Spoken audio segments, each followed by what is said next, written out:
Hello everyone, my name is Lynn. Welcome to my channel. If you are new, if you are not new, hey boo. In today's video, I'm going to be showing you how I do an overlay on my client. She is a braider here in Cleveland, Ohio. She has also been my friend for the last 17 years and she can't get rid of me even if she tried. So stay tuned and watch as I create this fun, unique nail art design on her nails. As you can see, we are starting off with taking off her old polish from her nails. I am using my sanding band. This is on a low level and this sanding band is not rough at all. In addition to taking off the product, I am just going to go around her cuticle and clean it up a little bit. Also push back the cuticle. Let's go ahead and do our check-in. How are you guys doing? Today is Wednesday, August 21st. It is 2:18 in the morning, and y'all know how I like to get down. I like to do my voiceovers when everything is quiet and calm. I am hoping that everyone is doing well. I hope you guys are having a great day. If you're not having the best day, I do hope that my video brings you some joy. If you are having a good day, go ahead and drop a smiley face in the comment section so we know you are here. I want to give a special shout out to all of our new subscribers. We have just hit 110 subscribers, so yay us. Thank you so much for subscribing to my channel. Thank you so much for your support. I see you and I appreciate you from the bottom of my heart, and let's keep on growing. Before you click off of the video, don't forget to like, comment, share, subscribe if you haven't already, and click the notification bell so you're notified of when I next upload. Moving on with the video, I am just going in with some acetone and wiping off the nail plate, getting all that dust off of them, even though I'm about to go in with my nail file and make more dust. I'm happy that I recorded this whole process from start to finish because it allows me to see what steps I need to eliminate from my process when it comes to doing nails. I take a long time. It takes me about an hour, 45 minutes to do a gel overlay, even on short nails such as Sierra's, especially if I have to take off the product. So watching this video back, I've seen some things that I want to change up. And I believe changing these things up will allow me to save more time so that I can take more clients in a day. If I wouldn't have recorded this video, I don't feel that I would have come to this conclusion. Just a little tip, even if you don't decide to pursue nails or other crafts such as this, I would still suggest that you record yourself doing this and then watch it back and critique yourself as you go because it may help you in the long run. For instance, pre-shaping Sierra's nails before I put on the product is kind of a waste of time because I'm still going to shape the nails after I put the product on to make sure everything is smoothed and I have no lumps or bumps. So really, at this point, I should be going in with my protein bond, getting my base coat put on the nail, and then going in with the actual gel product that we're going to be using for her overlay.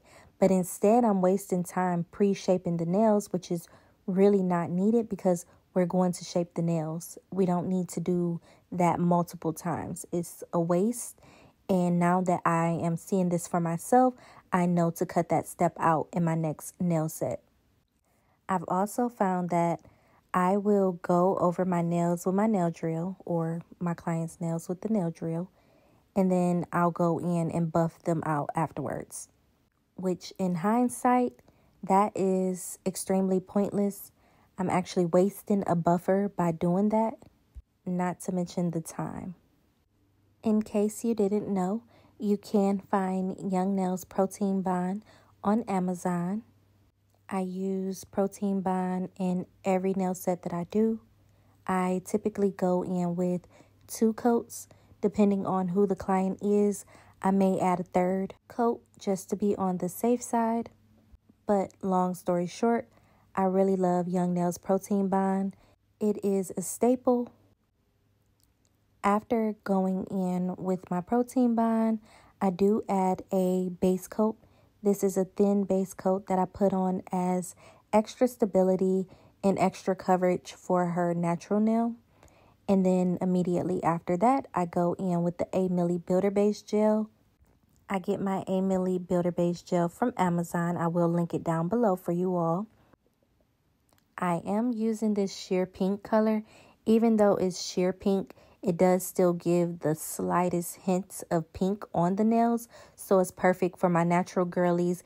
It's perfect for when you need to do a French tip, which is what we are doing today. I do go in with 2 layers of the Builder Base Gel. And as I mentioned, my client is a braider. And when I do all of these steps, she doesn't get any chipping. And also her nails are growing expeditiously. If you do nails, let me know what some of your staples are down in the comment section. I would love to try out some of the products that you guys use, you guys recommend, you guys prefer.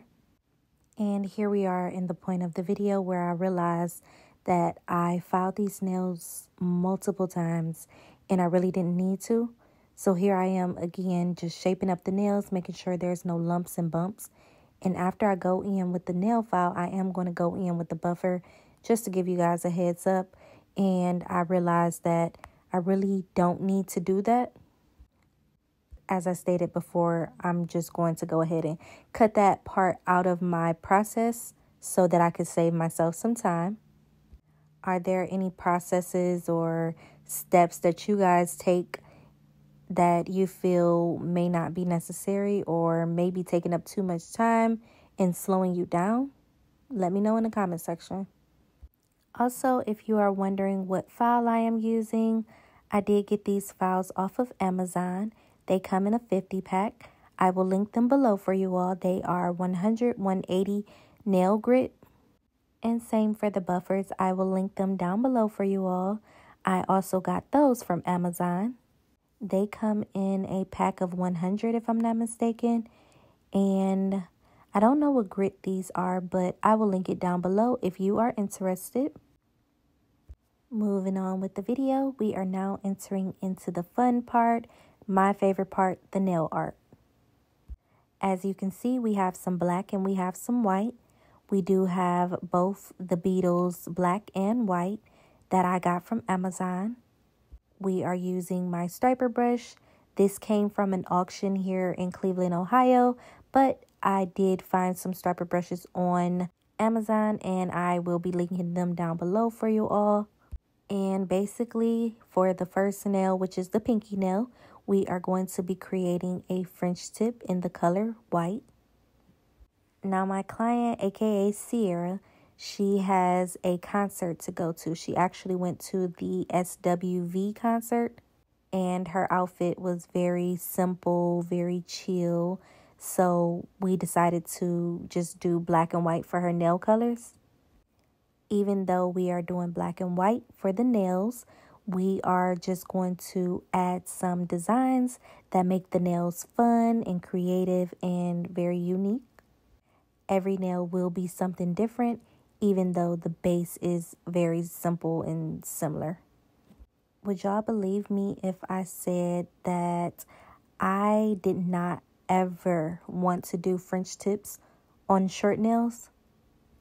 But with practice, I discovered that the easiest way for me to do a French tip on a shorter nail is to do what I'm doing basically. I take my striper brush, I get a little bit of product on my brush, and I go on the sides of the nails and I just create 2 stripes. And then I fill it in as I go. And I'm just checking back and forth to make sure one side is not thicker than the other and vice versa. And that's how I create my French tips on a short nail. They are all very, very close. They may not be exact, but if you're looking at her nails, trust me, you cannot tell. I've actually gotten 2 new clients from this nail set, from them just seeing her nails in person. So if my French is off, you can't tell. I feel like if you don't do nails and you're on the outside looking in, you're going to be intimidated when someone comes to you with nail art that they want on short nails. I've learned to just take it step by step and not overthink it. Because when you start to overthink, that's when you start to mess up. But even if you do mess up, you can still wipe it off and try again. That's the beauty of working with gel polish. Just a quick story time. I had a client recently. Well, she's not a client because she hasn't come to get her nails done. But I had a lady who wanted to get her nails done by me. And she wanted me to use her polish that she had purchased from God knows where. But it was regular polish. And I had to decline that nail set. I told her I couldn't put my stamp of approval on nails that were not done with gel polish. It's no way, no how it's going to come out looking how a gel nail set would look. And she was going back and forth with me about how she didn't want to have to take off the gel nails once I do them, and she doesn't want chipping and all of these other things. But long story short, like I said, I had to decline that offer and that money because no, ma'am, I am not working with regular nail polish. Those days are over. I feel like we've come so far when it comes to getting your nails done. To just want to go back to regular nail polish is crazy to me. And I explained to her, like, my clients who get overlays on their nails, just gel overlays, they don't experience chipping. Even Sierra, she had one nail that chipped, literally one nail. And keep in mind, she is a braider. She braids 6 days out of the week, plus the other things that she does around her home. And, with her child, she should experience more chipping if that's a thing that occurred when I do her nails, but she doesn't. Now, here we are with the even funner part of the nail art, the actual nail art process. So I'm just going in with my dotting tool, and I added some dots to the white nail. I did do these all in one sitting minus the thumb. Typically, I would go back and forth. I would cure a little bit in the lamp. But in this case, I just kept going. I didn't even cure in between. I felt that confident that me and Sierra had it to where she wasn't going to let me knock into none of the nails and mess them up. And she wasn't going to do anything to mess up the nail art before we could cure. On that black nail, I'm just taking my liner brush and I'm creating a wiggly line all the way across. We did have some inspiration for this nail set. I did it as close as possible, but I did try to switch it up a little bit. Majority of the nail art was one and done, which is a first for me because I'm the type of person where I lay something down, I don't like the way it looks, or I'll mess up in between and I'll have to start over. But in this case, we were at it. Like, every nail just came out perfect the first time, which was good for us, minus the thumb. And I do leave that footage in, so you will see that. But for the most part, this nail art look was very simple, very easy to do. This black and white split is eventually going to be the yin and yang symbol. I really like that symbol. I wanted to get it tattooed back in the day. I never did. I wanted to get one half, and then I wanted my best friend to get the other half. We decided to just get infinity symbols instead. On to the next nail. On this nail, we do a simple up and down stripe, so vertical. And of course, I am using my striper brush to create these lines on the nail. I don't do them perfect. I do them very messy. And in the end, I really like this nail. It kind of reminds me of a barcode. I'm not sure where I got this from, but for whatever reason, I like to do the thumbs last. I feel like I find myself doing this a lot with my nail sets. And basically, we're doing the same thing as the other nails. We're creating our French tip We draw our lines on the side, and then we go through the middle with the line, and then we just keep on curving and filling in until we create the best looking French tip that we can get. If you try this method for your French tip, let me know how it works for you. I'm telling y'all, this really changed the game for me. As you can see, I'm not deviating from what I've done.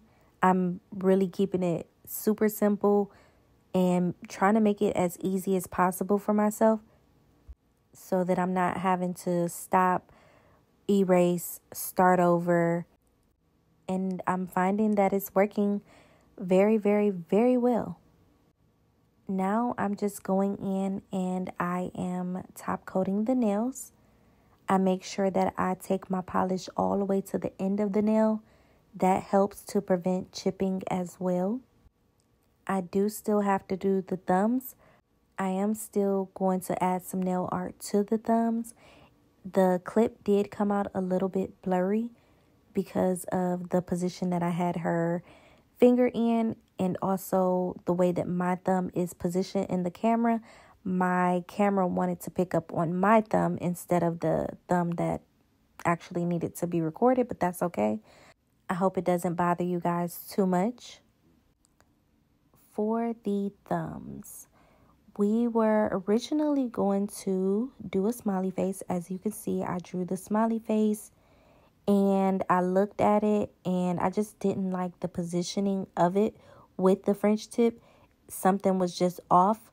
I didn't want to do too much nail art, or basically I didn't want to put the eyes on the French tip part of the nail, like the inside, because none of the other nails were like that. So I had to erase that and I had to start over.